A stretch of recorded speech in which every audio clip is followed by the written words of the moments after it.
Hey everybody, it's Audrey. Thanks for coming back or stopping by for the first time for my Summer Scrappin Series. Today is day 5, and my guest today is Melody Rayner. She has a channel called Design by Melody, so go check out her YouTube channel today and watch her process video as well. So I am starting with a flip-flop cut file, say that 5 times fast, that is created by Virginia Walker for Confessions of a Paper Addict. And I specifically asked her for a flip-flop cut file because I wanted to make a page with lots of flip-flops. So I kind of was inspired by a picture I saw on Pinterest of a wreath made out of flip-flops, just like cheap dollar store flip-flops that you kind of staple and hot glue together. And I thought it was super cute, and so I thought I would make one out of paper. So I have put my flip-flop files, flip-flop files in a circle pattern, and I'm kind of enlarging it here to fill up the whole page. And my thought was to make each pair of flip-flops a different color. I wasn't sure if I was in love with the wreath idea, so another thought I had was to just kind of make a grid pattern with the flip-flops. And what I'm doing here is I'm rotating the flip-flops across a vertical line so that they're kind of mirror imaged of each other from one side to the next.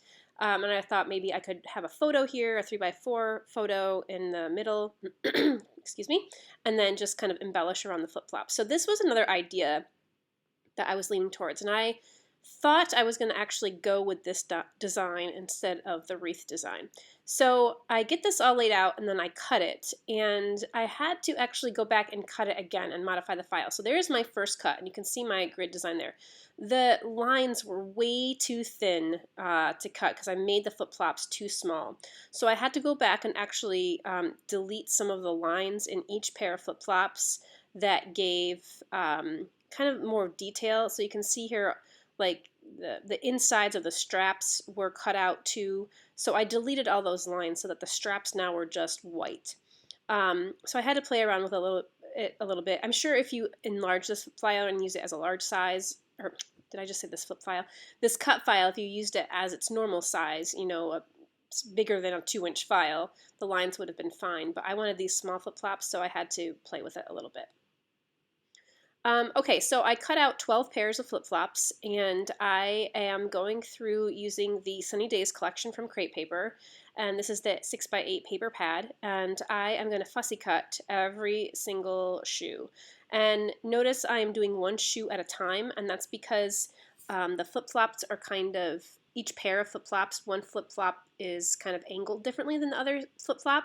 So, like, for example, with the horizontal lines there, it would have looked kind of funny if one flip-flop looked like it had horizontal lines and the other one was kind of diagonal. So yes, I went through and did every one at a time. And my method is I glue it down and then I fussy cut around it once it's glued. So you'll see I put one on a piece of paper, I set it down for a few minutes, let it dry, move on to the next one, and then I come back to the one before. I'm not going to show you all of these obviously because, like I said, I do 12 pairs of flip-flops here, and you don't need to see all that. So I'll just show you a couple. And I actually love these patterns. Look at how cute those all are. So you can see I decided to go with the wreath layout here. I really wish that I could find flip-flops with these patterns on them. Like I love the ones with the oranges on them. So, and then I go back and think, okay, maybe I will try the grid design.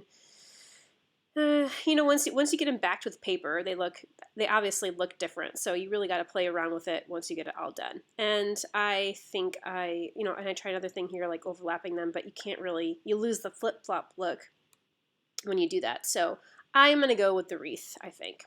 And this background paper is also from the Sunny Days collection. So I am going to add some white gesso to my background, and honestly I don't end up doing any mixed media on this. I thought I was going to do some splatters, but I don't end up doing anything, so I guess it was kind of a waste to put gesso on. But it does kind of tone down the background pink a little bit. It was very pink. And you can see I had that yellow and pink piece of paper in the top right of my screen there. That was another one I was going to possibly use for a background paper, but I went with the pink one. So as I was laying these out and spreading out the colors, I felt like I wanted to do something different with the white parts of the shoe. And I wasn't sure what. My initial thought was maybe I would color in with marker or some watercolor all of the white parts of the shoe. So I'm thinking about that as I am embellishing here. And I pulled out the chipboard for this collection and these clear stickers. I really like that Fun and Sun title. I pulled out a little pair of sunglasses here, and again, these are clear stickers, so if you put them right on the page, you can kind of see the things underneath them. So I like to back them with a piece of white cardstock, and I just use scraps from my trash bin.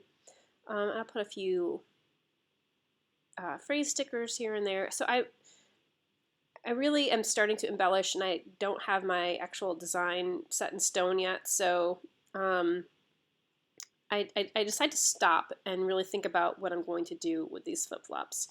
I decided that I'm going to, drawing a circle in the middle will help me position them better because they're so like lopsided and they're different. Now that they're mirror imaged of each other, they don't line up perfectly.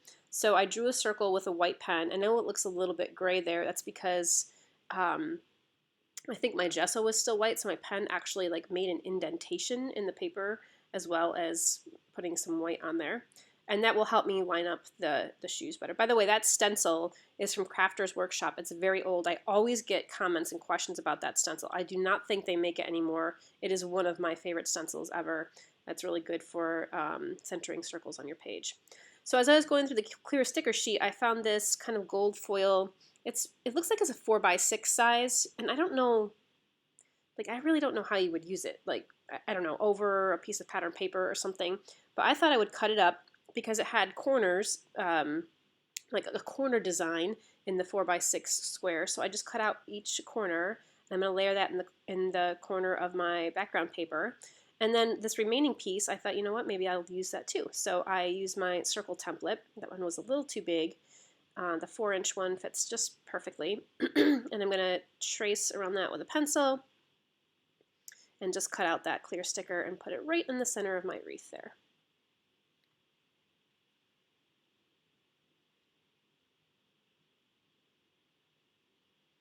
Voila. Okay, and then there is my photo. So I went into my embroidery stash and I picked out some colors that matched the papers. I did not have really great matches for the colors. I wish I had a little bit darker yellow, and I wish my blue wasn't as dark. And I didn't have an orange at all that matched. I really wanted to bring in some more orange from the orange flip-flops. But I just worked with what I had, and it comes out fine. So I'm using a little paper piercer and a little mat, and I am just kind of eyeballing the holes all around each pair of flip-flops. I get out my embroidery floss. I'm going to use a 3-ply piece of floss. So I take the floss and just kind of pull it apart in half, 3 strands in each bundle. And with this, I don't know, I used maybe a 15-inch length, maybe not even 15-inch length of floss, and I was able to get each shoe done with just that amount. So I'm not going to show you all of my hand stitching here because I'm sure you know how to hand stitch. I have a love-hate relationship with hand stitching. I love the way it looks on a page. I hate doing it when it takes too long, which this did. It took me way longer to do this than I wanted it to take. I don't often like to spend this much time on hand stitching. It took me about a good hour and 45 minutes to do all 11. I happen to have 11 pairs of flip-flops there. From punching out, piercing every single pair of flip-flops, and then I had to go back with my piercer and make the holes a little bit bigger because I'm using a tapestry needle and it's a little bit big in size. So, and you can see me going back again here with the piercer just to make the holes a little bit bigger. So yeah, this took me quite a long time, but I am very happy with the way they came out. They came out super cute. So I do this pair in the blue thread, and you can see I have my threads laid out for the other next pairs of flip-flops I'm going to do. And then I just kind of scatter those colors again around with the remaining pairs of flip-flops. So I had 6 colors of embroidery floss and 11 pairs of shoes flip-flops. So I use each color almost twice, except for the blue here I only used once. So I got all of those done. They came out super, super cute. I'm very happy that I spent the time to do them. You can see I also machine stitched around that center circle. I just machine stitched over my white pen circle that I had made. And I love the texture and the color that the hand stitching adds. So I'm really glad I did that. I think when I look back, I may have used a 6-ply piece of embroidery floss just to make it kind of puff up a little bit more than the 3-ply, but I think the 3-ply looks fine too. So I'm going to pop these all off the page and give them some dimension. So I do that with all 11. Again, I'm going to cut down the time here. And then I thought my photo was a little bit too big for the wreath, and I thought I have a lot of empty space in this photo, so I'm going to trim it down. Right now it's a 3x4. It's a little bit bigger than 3x4 actually. I'm going to trim it down to a 3.5 to 3.5 square. It's approximate. And so I cut off my white borders. I always print my photos with my white borders on, and I don't often mat them again on white, but in this case I trimmed off all the borders and just am going to mat it again on some white cardstock. And I think the square is much better in that space than the rectangular shape photo is. And yeah, so next I'm going to just start adhering my title and my photo down.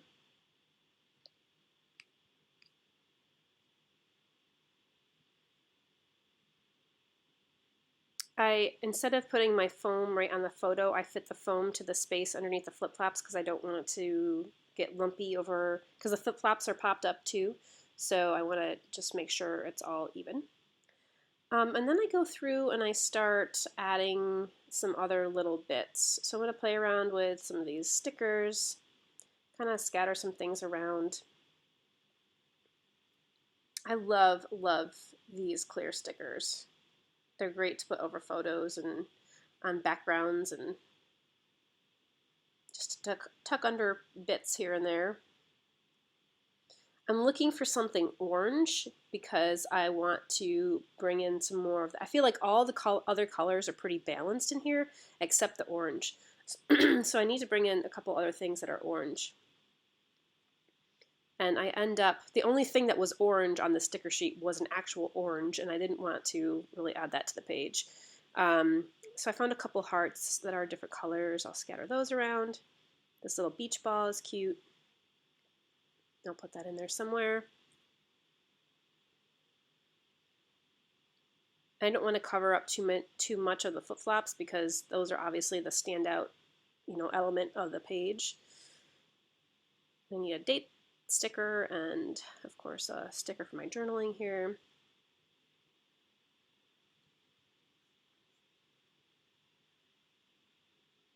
So on this little tiny sticker sheet, I actually did use a little tiny orange, and I put it in the S of the sun. I took a little orange ice cream cone and put it in the U, and I think that helps balance out the orange there. So I found my orange little bit, thank goodness. And I think that about does it. I do add a little bit of journaling, and I put my date on. I don't do any mixed media on this page. I was thinking about going back and adding some orange splatters actually, but you know what? I like it just the way it is, so I'm not going to do anything else.